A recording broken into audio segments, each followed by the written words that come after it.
admiro el esfuerzo que ustedes hacen y el que tienen que hacer, porque sé que es duro y difícil. Y que en condiciones de esta naturaleza es más duro y más difícil. Pero también tengo la seguridad de que ustedes sabrán ser dignos de este momento histórico que estamos viviendo. Dignos del papel que le corresponde. No tendremos necesidad de sentir envidia por los que nos precedieron, porque a nosotros nos ha tocado una tarea más difícil. Los veo como los hombres de Antonio Maceo, a la sombra de aquellos mangos de Baraguá.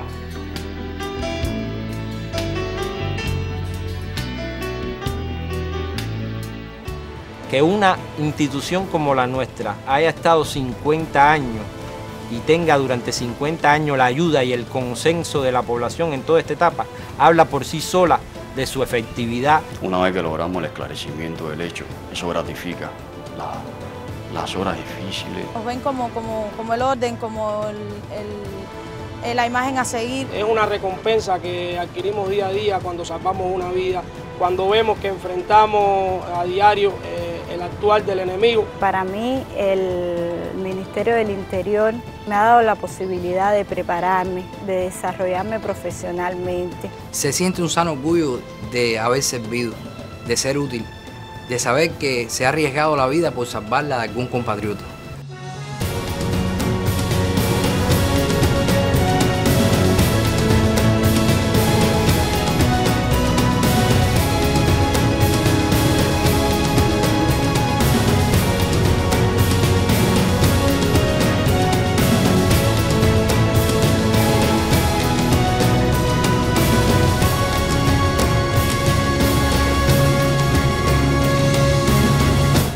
La criminalística actual recoge las tradiciones de los que comenzaron desde los años 63, que fue que se fundó la criminalística revolucionaria, y le incorpora la profesionalidad de las nuevas generaciones, de los egresados de múltiples carreras universitarias que han venido a aumentar, a enriquecer la respuesta pericial que hoy somos capaces de brindar. Nosotros somos los encargados de trabajar con las muestras, con las huellas y con las evidencias de naturaleza biológica vinculadas a un hecho delictivo.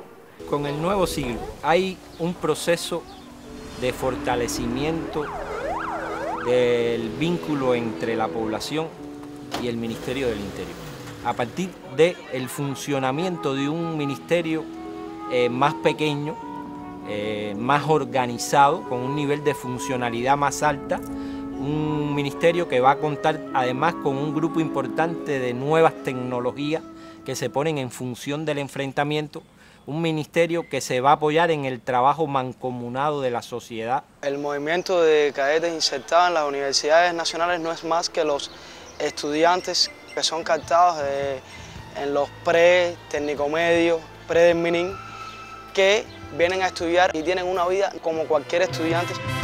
En primer lugar, la expectativa más grande que tengo es hacerme un buen profesional para poder defender la revolución desde mi condición de buen profesional. Es decir, dentro del Ministerio del Interior, donde el Ministerio del Interior decida que debo cumplir, servir a las filas del Ministerio del Interior, servir a la fila de la defensa de la revolución. Realmente me ha ayudado de mucho todo lo que he aprendido aquí en mi carrera y la he podido aplicar como tal en mi labor asistencial hacia con los combatientes. Desde tercer año realizo, la labor asistencial donde me he ido superando poco a poco. A nuestro centro ingresan jóvenes que forman parte de la sociedad, de la juventud, la sociedad cubana actual, tan heterogénea, tan diversa. Realmente uno mismo, ¿no?, comprueba la diferencia cuando ya estamos en años avanzados de la carrera, ¿no? Y retomando a veces, conversando, nos hacemos los cuentos de cómo era uno antes de entrar acá, cuando pasamos la previa, cómo éramos en los primeros años de la carrera y cómo se ve ya un cambio en nuestra formación.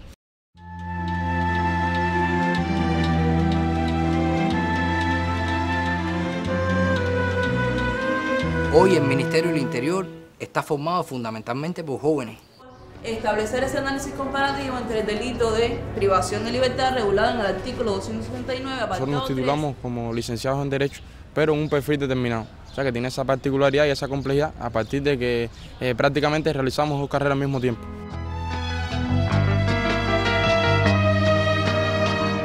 Un joven militar de Minin y por lo menos de prisiones, hay cuestiones que son muy valiosas. La sencillez, la honradez, la valentía. Es difícil trabajar en centros penitenciarios, pero más bien tener la posibilidad de aceptar que ese hombre haya hecho lo que haya hecho. Eres tú quien representa al Estado que quiere darle esa posibilidad de que ese hombre recapacite, de que ese hombre se rehabilite.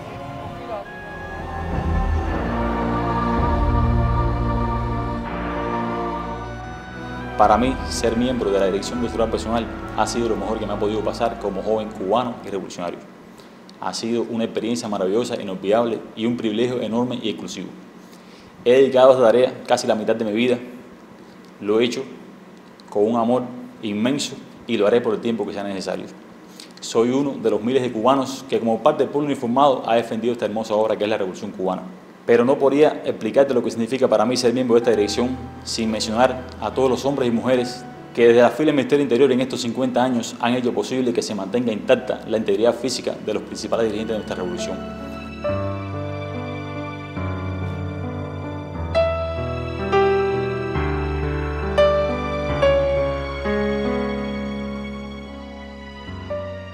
En 1986, ya las autoridades cubanas y los órganos especiales del Minin pusieron al descubierto una vigorosa y criminal operación de espionaje y subversión de la CIA que abarcaba los últimos 15 años. Un total de 27 agentes de la seguridad cubana habían engañado a la CIA durante aquellos años, poniendo al descubierto los planes más atroces, revelando ante el mundo los métodos clandestinos más sofisticados, incluyendo una avanzada tecnología para las comunicaciones agentes, centro principal y el uso del manto diplomático para operaciones ilegales dentro del país, entre otras acciones. Estas acciones fueron documentadas, estas acciones fueron trabajadas por nuestros agentes. El escándalo, a la hora de ser público todo aquello, fue tan doloroso para la CIA que este hecho ha sido valorado por ellos como un error de sus servicios clandestinos, que costó precisamente a la CIA el descubrimiento de 38 oficiales dentro de la sección de intereses norteamericanos entre los años 1977 y 1987 y otros 103 oficiales que visitaron en tránsito nuestro país o conspiraron con nuestros dobles agentes desde el extranjero.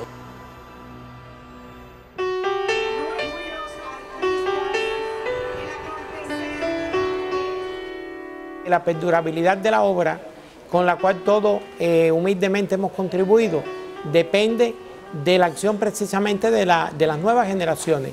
Y me atrevo a decir que la juventud cubana no es una cantera, es un presente.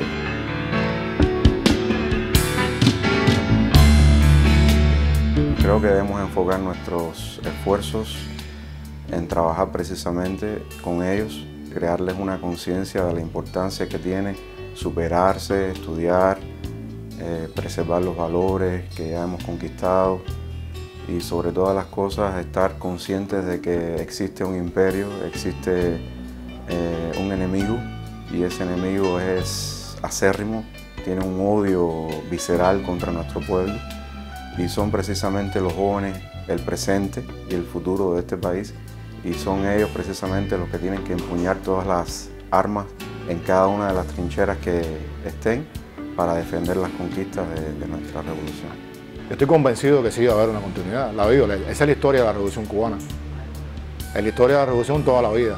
O sea, nosotros tuvimos en el 68 un Carlos Manuel, poeta, intelectual, un hombre consagrado a la independencia de Cuba. Tuvimos a Maceo, tuvimos a Mella, a Villena, tuvimos a la generación de Centenario, tuvimos a Fidel, tuvimos a la gente de Girón, a los artilleros de Girón, muchachos que con 14, 15, 16 años enfrentaron a la aviación mercenaria, a los milicianos que después participaron en la limpia del Escambray. Tuvimos a la gente que fue a cumplir misiones internacionalistas, gente joven que peleó en África, peleó en Etiopía, en muchos lugares. tenemos a los cinco compañeros nuestros que son una representación de mi generación, de la cual me siento muy orgulloso de pertenecer. Y estoy convencido que mis hijos y que mis nietos van a seguir esa misma línea. No se puede distinguir por género, ni por hombre o mujer, sino es tener la capacidad de establecer quién es la persona ideal para cumplir la misión. La mujer dentro del Ministerio del Interior ha jugado un papel activo en función de mantener las conquistas de la revolución. Dígase su aporte en la defensa de la patria, de insertarse en la comunidad. Hoy contamos con mujeres científicas, en la cultura, médicos. En estos 50 años no podemos dejar de recordar todas aquellas mujeres que de una forma u otra dieron su aporte a la defensa de la patria. Ejemplo de ellas tenemos a Adriana Corcho Calleja. Murió a consecuencia de una bomba en la Embajada de Cuba en Lisboa, Portugal, en el año 1976. Nosotros somos hijos de la revolución. Crecimos, nacimos y crecimos dentro de ella y hemos aprendido a partir de lo que hemos estudiado, de lo que nos transmitieron nuestros padres, de lo que hemos leído, de los testimonios gráficos de la época, cómo los órganos represivos de la dictadura batistiana atropellaban, abusaban, asesinaban a nuestros compatriotas antes del triunfo de la revolución. Yo me recuerdo que desde que nosotros estábamos en la Sierra Maestra combatiendo a los esbirros de la dictadura, ya ellos trataban de penetrar a nosotros los revolucionarios y los del ejército rebelde. Trataron de matar al comandante en jefe y trataron de lograr una división dentro de los campamentos del ejército rebelde. O sea que ellos desde el año 58 empezaron a luchar contra nuestro comandante en jefe. En aquel momento no era yo solo, había mucha gente que querían ir a la vida civil de nuevo, y se planteó entonces por los dirigentes de la revolución la necesidad de defender la revolución, porque como había dicho el comandante en jefe en Colombia, lo difícil estaba por venir.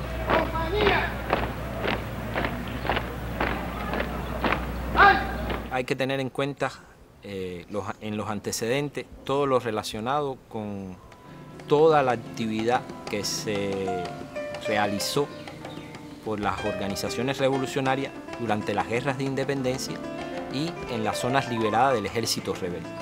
Que ahí hay también un grupo de antecedentes que tienen que ver con las labores que hoy en día realiza el Ministerio del Interior. La necesidad que tuvo la revolución en un momento determinado de enfrentar toda la estrategia de subversión que planificó el gobierno de los Estados Unidos con el apoyo de la contrarrevolución interna en nuestro país.